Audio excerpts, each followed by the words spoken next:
que recientemente fue coronada como reina del Carnaval de Campeche. Cristian y mis hijos Mark y Veronique en Suecia en el año de 1969. Mis hijos Veronique y Mark en la boda de Mark en el año 2003. Volviendo a los recuerdos de juventud, por el callejón Galeana y ya cerca de la avenida Leiva, vivía mi buen amigo Felipe Ocadiz, y en alguna ocasión su mamá, doña Tichi, me comentó: Rigo, fuiste el primer amigo de mi hijo Felipe.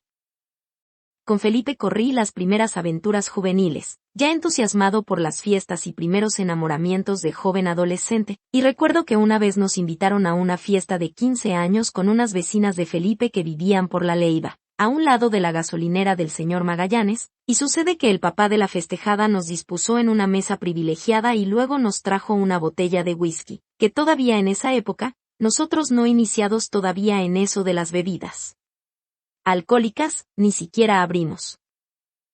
Felipe se casó con una inteligente muchacha mochitense, hija de un importante funcionario del municipio. A su primer hijo nos tocó bautizarlo a Cristiano y a mí, a pesar de que el niño ya era un poco mayor, pues Felipe, decidido para que nosotros fuéramos los padrinos de su primer hijo, esperó varios años a que yo regresara de mis viajes por Europa. Así sucedió cuando regresamos de Suecia y fuimos a Los Mochis para el bautizo, y recuerdo que le dijimos al padre que nosotros no estábamos casados por la iglesia y que tampoco éramos católicos. Y el padre, muy inteligente, nos dijo que eso no era un impedimento, siempre y cuando nosotros nos comprometiéramos a proteger al ahijado, en caso de que fuera necesario ante la eventual ausencia de los padres. Cuando Felipe se vino a la Ciudad de México para estudiar ingeniería, en poco tiempo se compró un automóvil, uno de esos compactos ingleses de la marca Versalles y que él usaba para visitar a su novia de juventud, una hermosa muchacha de la familia User de Mochicawi, y que en ese entonces creo que vivía por el rumbo de Tulancingo. Con Felipe conocí a mis otros dos entrañables amigos, Chuy Borboa y Jaime Hernández. Mis amigos Felipe Ocadiz y René Martínez en un parque de la Ciudad de México en el año 1963. Volviendo a mi barrio de la Guillermo Prieto, recuerdo con tristeza el huracán, creo que sucedió en el año 1947, que devastó la región e inundó la ciudad de Los Mochis. Para ayudar en el rescate de personas aisladas por la inundación, el señor Gabriel Peña trajo de su rancho un poderoso vehículo de esos aptos para trabajar en los malos terrenos, y que los del ejército americano los vendían como desechos después de la Segunda Guerra Mundial. Recuerdo que al día siguiente de haber pasado el ciclón, salimos a la banqueta, y asombrados y sin decir nada, observamos la devastación causada por el tifón, que desgraciadamente había derribado la mayoría de los laureles de esa calle de la Guillermo Prieto. Era muy desolador y triste ver aquellos enormes árboles abatidos y tirados en el suelo. Todavía recuerdo con emoción escuchar a lo lejos el clarín y el tambor de la banda de guerra de la escuela secundaria, que se paraban en cada esquina para invitar a los vecinos para que aportaran lo que pudieran, para los miles de damnificados por el devastador huracán que inundó los poblados y campos de la periferia de la ciudad. Por la calle Guillermo Prieto y esquina con la calle Madero estaba la casa de la familia de doña Rosalba, que se había casado con el americano Bailey de la ferretería que estaba por la avenida Obregón, y que también había sido el propietario de una gasolinera y un hotel por la misma calle. Cuando doña Rosalba se quedó sola, Goldie, la hermana del señor Bailey, siempre estuvo pendiente de sus sobrinas Margarita, Mélida, Mirna y Virginia y el menor y único varón, Eduardo. Margarita fue una gran amiga de mi hermana Ana Luisa y todavía, después de muchos años, aún conservan esa estrecha amistad. Eduardo lo fue de mi hermano Jorge. Mi hermano ejerció su profesión de médico con gran humanismo dando servicio en los campos pesqueros del Cabezón, el Huitusi, donde vivían los indios mayos, guasabes, y otros. Los pobres más pobres de Sinaloa.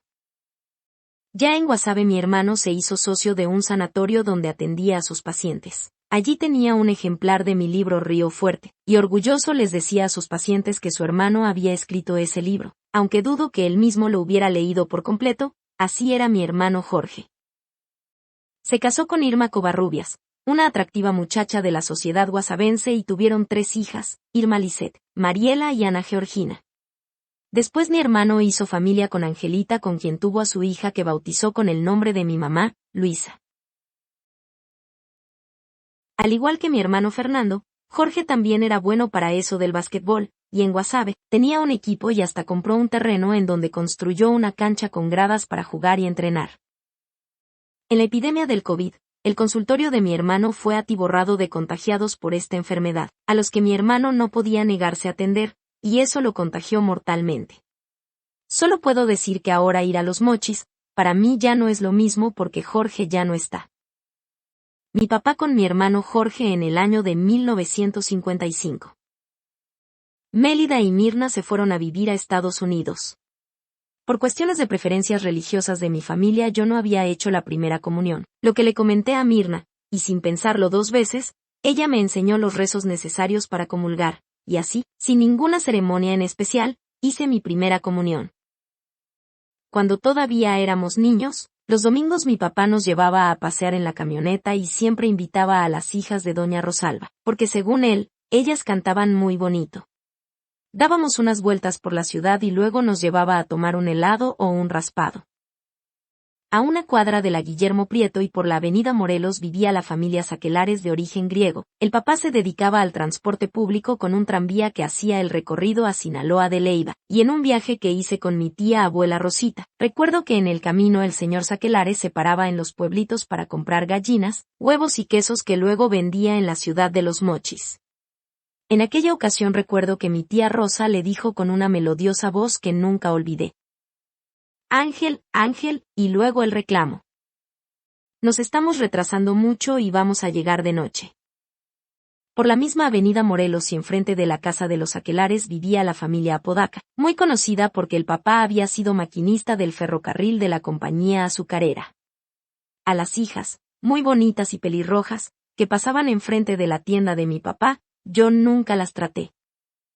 Recuerdo que al hijo mayor, Anselmo, al que le decíamos Chemo, muchos años después lo encontré en la Ciudad de México ya ejerciendo su profesión de odontólogo, y que atendió a mi esposa en su consultorio que estaba por la avenida Oaxaca. Por la misma avenida Morelos y a una cuadra de la esquina de Guillermo Prieto estaba la casa de don Martín Estrada y su esposa Isabel User, y a pesar de que éramos parientes, de niño y joven tuve poca relación con sus hijos. Recuerdo que alguna vez acompañé a mi hermana Silvia para entregar un paquete a la familia de don Martín. Metí la camioneta hasta el jardín en donde había una bonita fuente de azulejos estilo morisco español, quizás la única casa que entonces tenía una fuente, y mi hermana Silvia me regañó porque yo me metí con la camioneta prácticamente hasta la cocina, a lo que Alma Guadalupe le dijo sonriente: déjalo. No tiene importancia, así son los jóvenes. El campo de Oguira que don Martín bautizó como Campo Guadalupe, quizás tiene que ver con el nombre de su hija. A ella la encontré mucho tiempo después en la Ciudad de México, y cosas de la vida. Ella casada con Alain Roche y yo con Christian, ambos orgullosamente parisinos que nacieron en el mismo hospital parisino, el conocido Aux Enfants Assiste. Nacieron durante los bombardeos de la aviación nazi al bosque de Boulogne, pues, aunque la orden de Hitler fue la de bombardear la ciudad de París, ningún piloto se atrevió a destruir la llamada Ciudad Luz. Y sí, cosas de la vida. 2 parientes y vecinos de la misma cuadra de la avenida Morelos en Los Mochis, Sinaloa, se casaron con alguien de nacionalidad francesa que nacieron en el mismo hospital en París.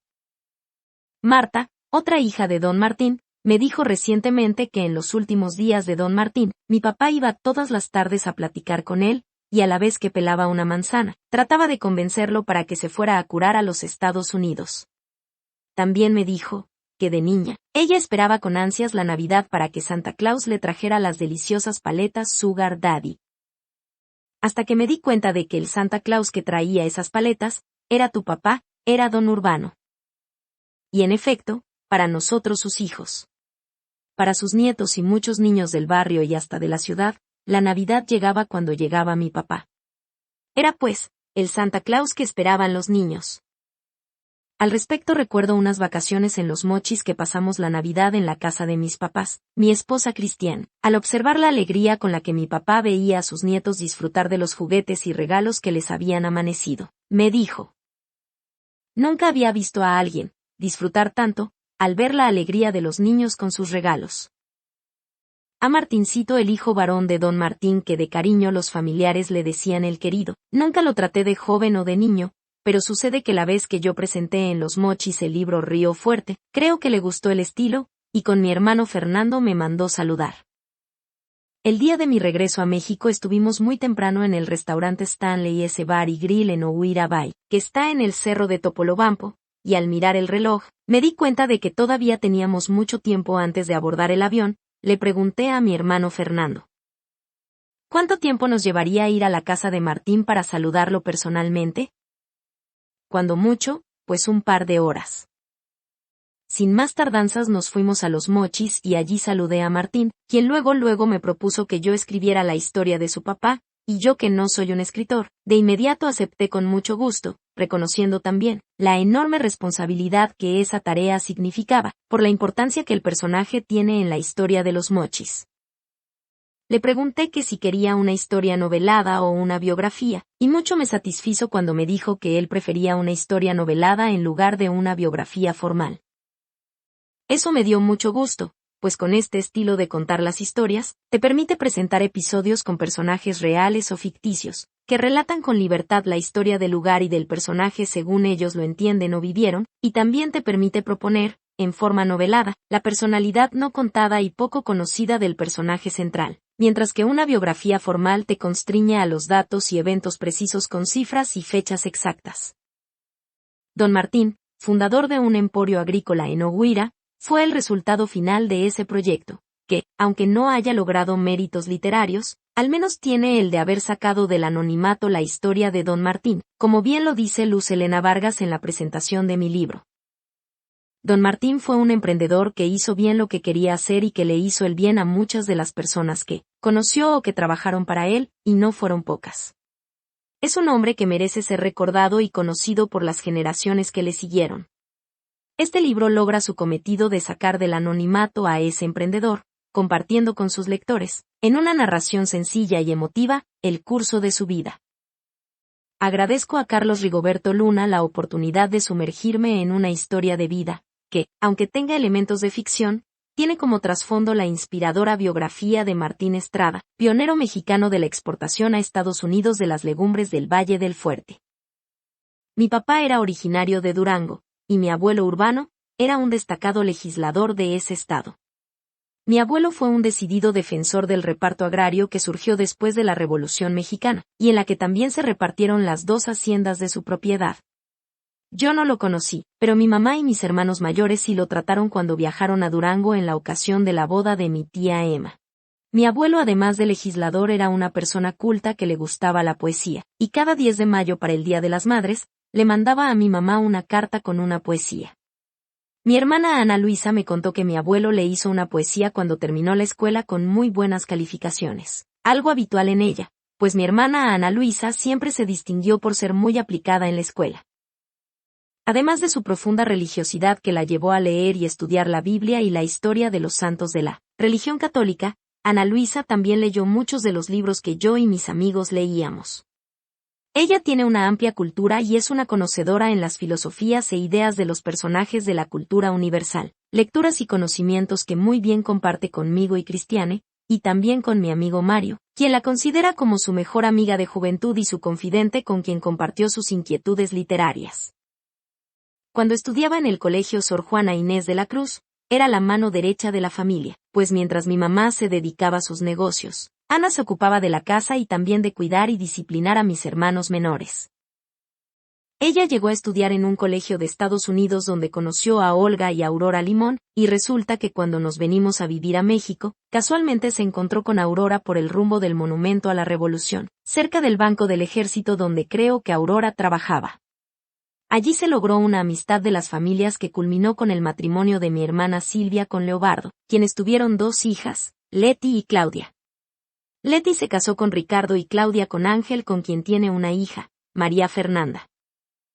En esa época mi papá había puesto un departamento por la colonia Boturini, donde nos reuníamos por la noche para escuchar el programa de radio de Martín Corona con Pedro Infante.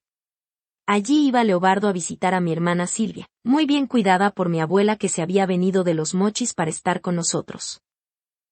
A ese departamento llegaban a visitarme mis amigos Chuy Borboa y Jaime Hernández. Nos quedábamos hasta muy tarde platicando de las cosas que íbamos descubriendo en la Ciudad de México, con aventuras a veces un poco arriesgadas, pues recuerdo que en una ocasión aceptamos la invitación a unos 15 años en una vecindad del barrio de Santa Julia, barrio conocido por su peligrosidad, y como era de esperarse, salimos corriendo por una confrontación que tuvimos con los muchachos vecinos del lugar.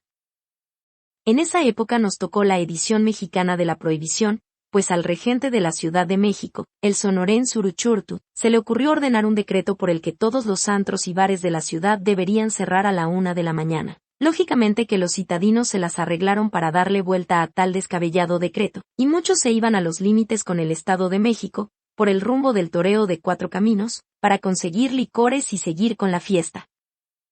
En la misma Ciudad de México había una gran cantidad de bares y cantinas clandestinas, y recuerdo que Chuy y yo íbamos a una muy especial, el Chemulpo, donde se entraba después de tocar la puerta con una clave secreta. Esa cantina estaba en una vecindad por el rumbo del Teatro Blanquita.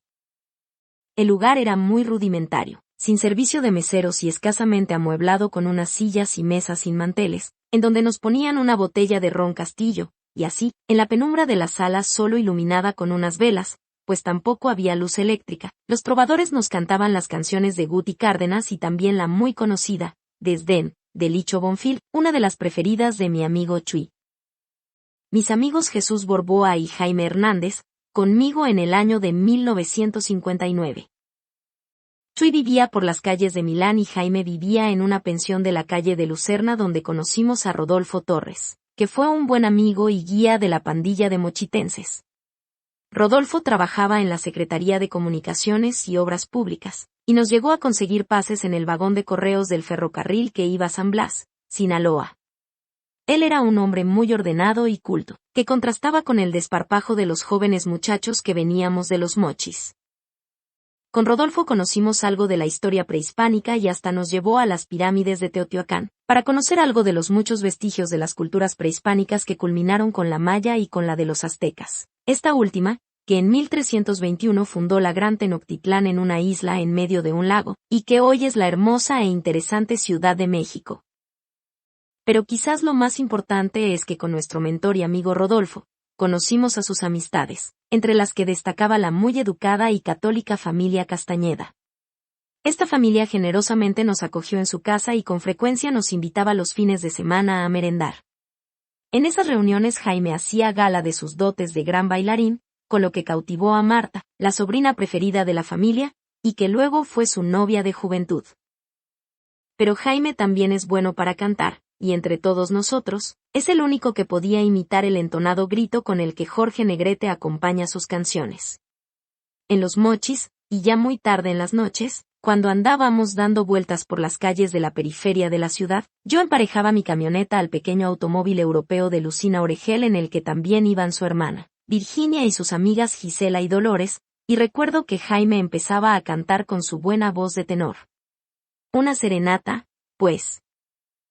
Con Marta y su familia, conocimos las costumbres para el debido comportamiento en las relaciones familiares y fiestas de la ciudad capital. Marta fue una destacada bailarina en el ballet folclórico de Amalia Hernández, y con esa compañía de danza, viajó por muchas partes del mundo dando a conocer el bonito y amplio folclore mexicano, y que en algo influyó, para que México fuera la sede de los Juegos Olímpicos de 1968. Por cierto, en esos Juegos, a mi esposa Cristiana le tocó ser la locutora que anunciaba, en francés, las competencias de esgrima que se llevaron a cabo en el espectacular Palacio de los Deportes. Con el tiempo, Marta se casó con mi otro entrañable amigo, Mario Jiménez. Muchos años después me encontré a Rodolfo Torres en Tijuana. Yo andaba de paso pues tenía que ir a San Diego a comprar algunos componentes electrónicos que necesitaba para mi empresa, y en el restaurante del Hotel Fiesta Americana vi a Rodolfo que en solitario tomaba un cafecito. No dudé en acercarme para saludarlo. Nos dimos un caluroso abrazo, y él, muy emocionado, me contaba que ya se había venido a vivir a Tijuana cerca de su hermano. Muy contento me platicaba que recordaba gratamente las aventuras que vivió con la banda de irreverentes muchachos mochitenses. A todos nos recordaba con mucho cariño. Esa noche me invitó a cenar a un restaurante de unos amigos de su familia que estaba en el barrio chino, donde nos sirvieron una exquisita comida de ese país. Allí me presentó a su hermano, que era ministro de algún culto cristiano y que muy amablemente se propuso para enseñarme la ciudad de Tijuana, aunque solo fuera muy rápido y por la noche. Nos subimos en su camioneta y nos paseó por los diferentes lugares que podían apreciarse en la noche. Fuimos a las playas de Tijuana y cuando llegamos a la Avenida Revolución, muy conocida por los antros y bares, me dijo con cierta picardía: no puedes irte de Tijuana sin conocer esta conocida avenida, pero te advierto que la conocerás a alta velocidad, pues no nos pararemos ni por una Coca-Cola. A la vez que sonriente, aumentaba la velocidad de su vehículo. Volviendo a los parientes de mi familia,